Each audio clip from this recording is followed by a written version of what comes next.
Can you put this? Oh, English.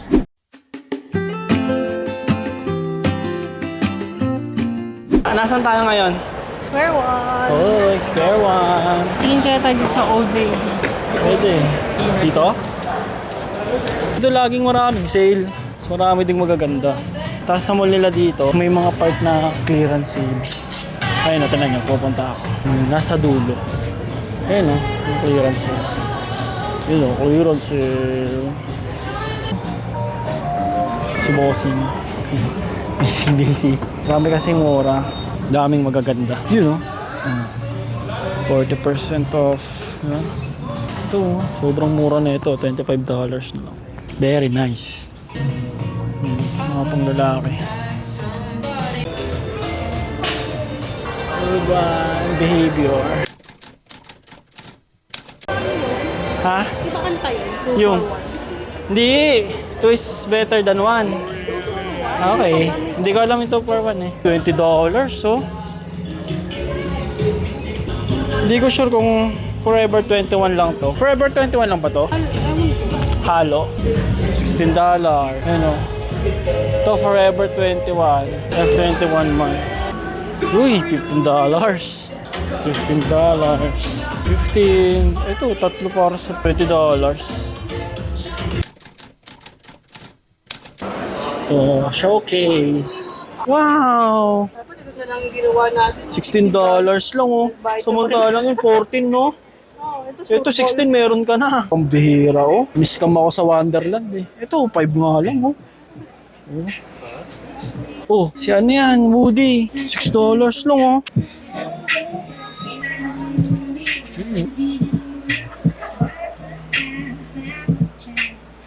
Ito $10 lang labo mga flashy. Labo Hello Kitty oh. Bluetooth. Oh, bukas na labo. Pero ang laki para maging pasabit. Kit ba to? Kit ba to? Eto, kit ba to? Oh. Trending this week. Wow. Uy, si Tanjiro. Uy, si Anya. Anya. A few minutes later. Oh, Square One. Mountain Tree. Kernels. Sarap, di ba? Bumili kami dito last time eh. 5 minutes later. Pero sa ano, outlet. Bumili kami ng 13 na sombrero, 13 pieces.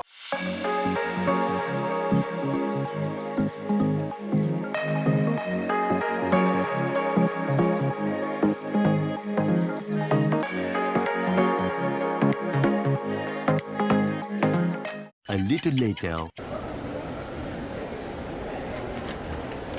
Oh my God! Wow! Another leads! So, umiinis na naman! $1 lang. Ngayon ka lang nakakita. Ano? Yung wala na yung binili ko.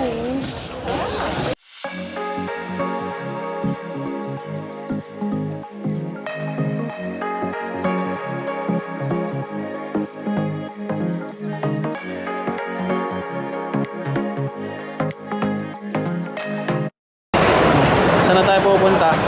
May darling, may bossing. Lululemon. Sa Lululemon.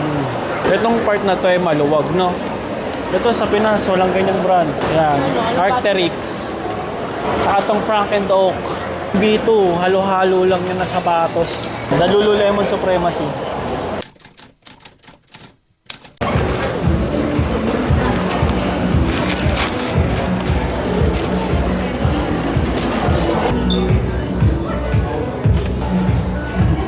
They're all good. Kaso mahal. Pricey siya, pricey. Pricey ang Lululemon. Yan. Ang ganda niyan ha. A few moments later. Ayan na siya. Galing Lululemon. Oh, pang bigo ah. Bigo ka ba? Oo, parang hindi pala bagay sa akin. Bakit? Hindi na ako bibili. Yung bag. Pag-iisipan mo pa yung bag.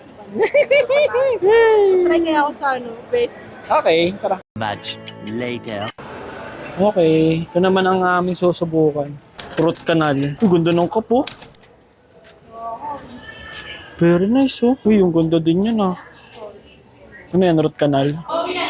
Ganda din ng mga crossbag, oh. Yun po, oh. Hindi ka kaya ng polo para bibilhin ko yung ano. Ano?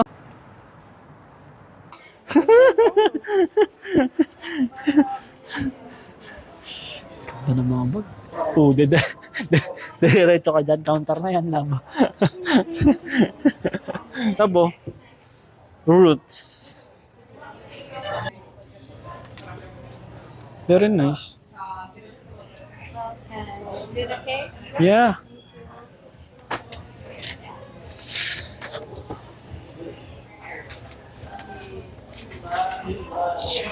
Ganda din, ha? Expensive sila dito. Uy. Sumukat na. Sumukat na. Sumukat na. Ay, oo nga, oh. Champion. Activewear. So, wala. Lumabas kami bigo.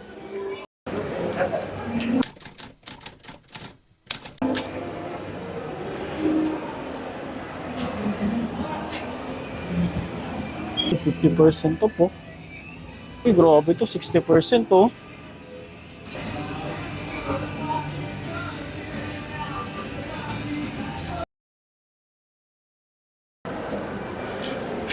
Subukan daw namin.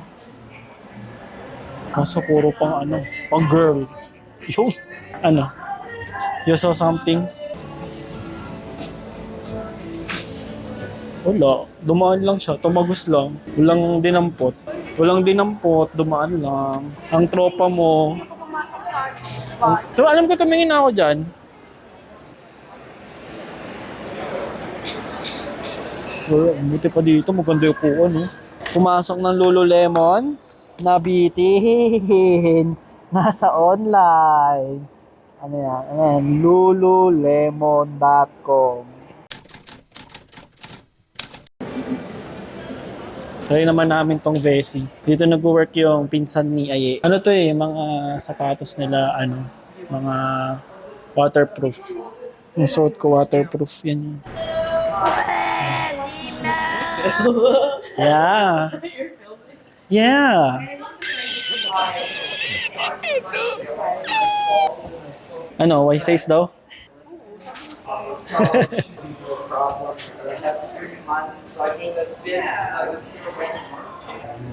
Ano na sila, new brand?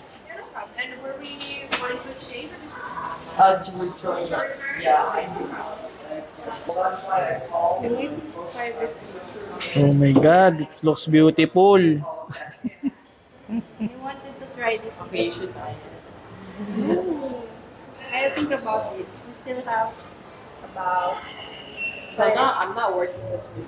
I'm not working this week. I'm not working until you guys leave. oh, that's great. That's great. Okay.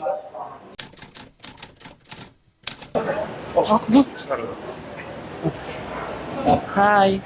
Can we have a cookies and cream cheesecake? Thank you. Tara.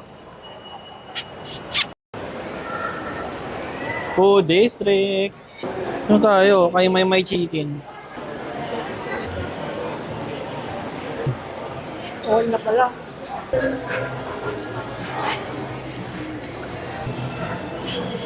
More moments later. Anong rating mo sa shop dun sa Forever 21? Okay naman siya. Ang ganda yung dress. Pangmasa yung ano, styles. And yung price. Ano ang pangalan ng tindahan? Urban something eh. Meron Parang ano lang, no? Parang Forever 21 lang yung laman ng tindahan na yun, no? oo. Ano yung sunod natin pinuntahan? Hindi ko na alam. Yung sunod naman, Old Navy. Kung sa Old Navy, ano siya, mura siya. Kasi parang makakita ka ng $7 ng mga shirts, ganyan. Kaso, manipis yung tela. So, pang summer siya for me. Pero at the same time, hindi sulit kung gusto mo pang matagalan yung damit mo. Kasi masisira agad, no? Sa panlalaki, daming mura, pero karamihan, small sizes na, hanggang 32. Gusto na to. Hindi ko alam. Dami na ako. O, yung showcase, na yung showcase pagpasok. So sa showcase, magaganda naman yung mga gamit doon kaso mahal. Kaya meron silang, anong tawag yung insider discount, mura, ewan ko. Pero may mga Sony Angel doon. Kaso mas mahal daw as per Gia. So mas mahal sila ng around 10 bucks. Laki oh. Kaya mahal doon. Pero nice stuff. Tapos yung next sa Leeds. So anong sa Leeds? Sa lead, mabait talaga yung mga ano doon, tendero. Mabait nga yung ano doon eh, dalawa sila. Kaso nga lang, nagkaberya sa account ko. Sabi kasi, nung unang bili namin sa lead, hindi dito eh. Ang leads pa nun sa Toronto outlet pa. Sabi doon, ano daw, premium account na daw ako. Tapos hindi pa pala premium account. Parang nagka-issue pa sa account ko. Hindi ko makuha yung 20% discount. Tapos inayos ng leads dito. Ayun, premium account na ako. Ayun, for a year. Kaso pauwi na kami. So, sunod. Hindi so far so good. Kaso compare dun sa punta ko nung mga 2-3 days ago, mas onti na yung mga items. Onti Doon sa na yun? mga cinnamon roll. Hindi kasi nabili ko to, diba? Kuromi. Pero wala na to. So hindi sila nag-restock. So parang wala nang good deal. Kahit yung mga BT21 nila, parang umonti na rin yung mga stock. Konti yung choices. Pero parang ang dami, no? Kasi kailangan ko pumunta eh, pumasok. Pero kasi, bago ako pumunta na rin si Gia. So, nakabili siya ng cookie na plushie na malaki. So, wala na siya nung pumunta ako mga 3 days ago. So, Masikip yung mini sa doon. Ano talaga magkakaamuyan kayo. tapos yung next, yung sa Roots. Okay, wala na akong comment. I mean, wala. Maganda. Hindi, maganda yung damit ng Root. Okay lang Ano siya, may sarili siyang brand talaga. Roots talaga. Hindi siya yung kunyari, kung pumasok ka ng Old Navy, kamuha siya ng Gap, ganun. Parang may sarili siyang atake ng Root. Dito ko lang nakita yun eh, sa Canada. Airy, okay lang, mga for summer attire, pero not for me na siya. Siguro pag mga daladalaga pa ako. Wow. Next is American Eagle. So, kamusta naman? American Eagle. Sabi ko nga 'di ba kanina. Kaya ayoko na pumunta sa American Eagle kasi nakakuha naman na tayo ng free kay Tita Lea. Oh. Thank you, Tita Lea. Thank you, Tita Lea. So sabi ko nga kay parang nung nagsukat kasi siya, gusto padalang Tita Lea. Sakto yung sizing dun sa bewang tsaka haba. Konting payat lang siguro para mas sumakto yung size. So big sabihin, at least diba, mayroon siyang shop na sakto yung pants na makukuha na niya. Kahit yung shorts din, maganda rin yung mga shorts. Diba? Maganda. Tsaka branded talaga, American Eagle. Oh, maganda. Hindi siya Philippine Eagle. No? Nice. Philippine Eagle. Ano para sa akin, mare-recommend ko talaga. Kahit may, di ba may shop sa Pinas, huwag ka lang bibili talaga ng regular price. Kasi parang ang sakit sa loob pag nakakita ka ng sale ng American Eagle. Sa Pinas kasi nakabili ako buy one take one eh. Kaya parang for me, sulit. Then next is Bessie na yun. Hindi siya sobrang stylish compared as kung i-compare mo Sa iba, sa no? mga Nike, Adidas. Ganun. It depends. Siyempre, iba-iba naman ang taste. Pero comfort, how's the comfort of your Comfort, okay. Okay yung comfort. Good na good. So, comfort-wise, okay siya. Then, waterproof. So, yun yung selling point talaga nila. Kaya okay siya. Pero, nung nag-try ako, hindi siya parang appealing sa akin kasi more on, gusto ko yung parang sexy tingnan yung yung mga shoes like mga Keds, ganyan. Wala siyang hulmay, no? Wala siyang hulma kung yun yung hinahanap mo. Pero kapag sinuot mo, then tama naman yung pagka-size mo and tama yung size, I think okay naman siya, madadala siya. Medyo konti lang yung style nila. Kasi bago pa lang sila eh. Oo. 2019 ata. And ayun, Canadian brand talaga siya na nag-start sa Vancouver, no? Vancouver. Pero goods. Pag napadpad kayo dito sa Canada. Medyo mahal lang. Oo. Pero magaganda rin yung jacket. May bags din. Pero try nyo pag napadpad kayo sa Canada. Yung mga branches naman siya. So ayun, rate lang namin for us lang. Hindi siya pang kalahat. Para sa amin lang, mga nadaanan namin. So, yung rate mo sa mall, anong masasabi mo sa mall? Okay siya, parang ngayon, so far, sabi ko nalibot naman natin na pasukan ko yung mga gusto kong pasukan. Kaso, yun nga yung napansin ko, dun sa almost 1 month, 3 weeks natin na nandito, nakita natin na nag-iba yung mga promotions nila, nag-iba yung mga display nila sa mga bawat store. Kasi halos everyday kami nandito. Pero maganda yung mall, parang nandito na nga lahat. Kaya, hindi ka magkasawang balikan. Siyempre, unless nag-work ka dito. So, okay naman siya. There's always something something new or something to check. Masasabi ko lang, ino-obey nila yung rules ng parang linas yung bago sila umalis sa naupuan nila, nililinis talaga nila yung pinainan nila. Tapos malinis yung mall. Tapos, Laging may tissue sa restroom. oo.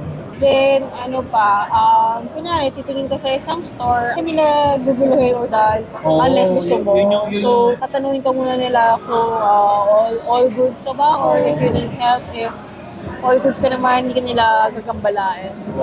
Yun yung maganda dito. Hindi ka guys sa Pinas, yung susunod sa'yo. Okay dito, payapa mamili. Ay, meron pa tayong hindi na review, Oo, Lululemon. Lululemon. So, wala, parang hindi ko pa gusto talaga yung pants nung sinukat ko ulit. Or baka nasukat lang siya talaga ng nasukat. Pero, or parang siguro sa outfit ko lang today, hindi siya nag-match. Kaya hindi ko nagustuhan. Pero maganda yung bag. So, maganda yung bag and wallet, pouches. Maganda naman yung mga items talaga nila. Eh, parang lahat ng tao talaga dadaan din sa Lululemon na brand. Ano yun eh? Dami laging tao. Parang, Canadian brand talaga, no? Halos lahat yun yung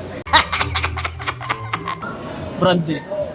Yung bag, sling bag nila, damit nila, sapatos nila, mga ganun. Kaya, wala lang, nakitrend kami dito. Pero mahal, pricey. No? Pricey talaga, pricey. Ang nagpapamahal lang is yung 13% tax. Oo. So parang kahit magulat ka na, $50 lang, wait, there's more, may 13% tax ka pang babayaran. Malaki din. Parang almost 500 to 600 minsan, no, yung dagdag. O, mura. Pag kinonvert mo, pero madadagdag ka ng 600. Ayun, overall, satisfied customer, no? Ito pa, masarap to, pero para sa $9, mahal. Mahal niya para sa $9. Pero ganyan na yung price eh. Kasi di ba yung DLK, yung yaw-yaw, nasa 250 na sa Pilipinas. So kung yan, I think okay lang. Sucks lang, no?